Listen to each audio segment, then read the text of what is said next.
On m'a donné une série de questions concernant l'hypnose et l'auto-hypnose et j'avais envie de regarder ça avec vous aujourd'hui. Donc, c'est des questions qui reviennent régulièrement, donc faisons le point. Alors, première question, j'ai peur de perdre le contrôle.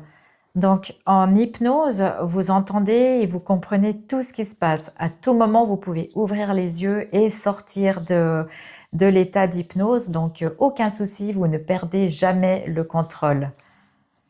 En hypnose thérapeutique, alors l'hypnose de spectacle, ça pourrait être l'objet d'une autre vidéo, c'est un petit peu différent. Mais en hypnose thérapeutique, aucun souci. Ici, je reste coincé.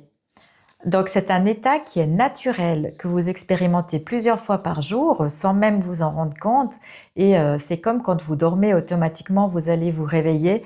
Donc en hypnose, c'est exactement la même chose. Personne n'est jamais resté coincé dans une séance d'hypnose. J'ai pas envie que ça réveille des souvenirs traumatisants. Alors ça, c'est très intéressant.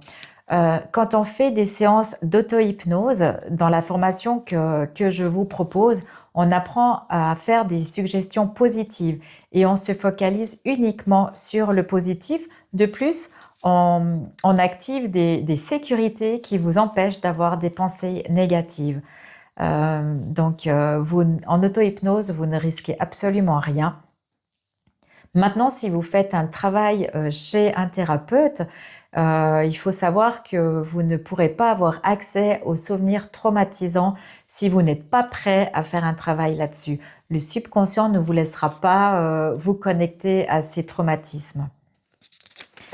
Et la dernière question, moi je ne suis pas réceptive à l'hypnose, sur moi ça ne marche pas. Tout le monde est réceptif à l'hypnose, mais à des degrés différents. Les enfants et les artistes, c'est très facile d'entrer en hypnose et les personnes qui ont un esprit beaucoup plus analytique, ça mettra plus de temps parce qu'elles ont besoin de plus de temps pour lâcher le contrôle et se laisser emmener dans une séance d'hypnose. Donc, il leur faudra plus de temps, plus de séances. Et si vous faites de l'auto-hypnose, eh bien, il faudra beaucoup vous entraîner plus que d'autres personnes. Donc, tout le monde est réceptif, mais à des degrés différents. Voilà, j'espère avoir répondu à vos questions et puis je reste à dispo si vous avez d'autres choses à me partager. Merci!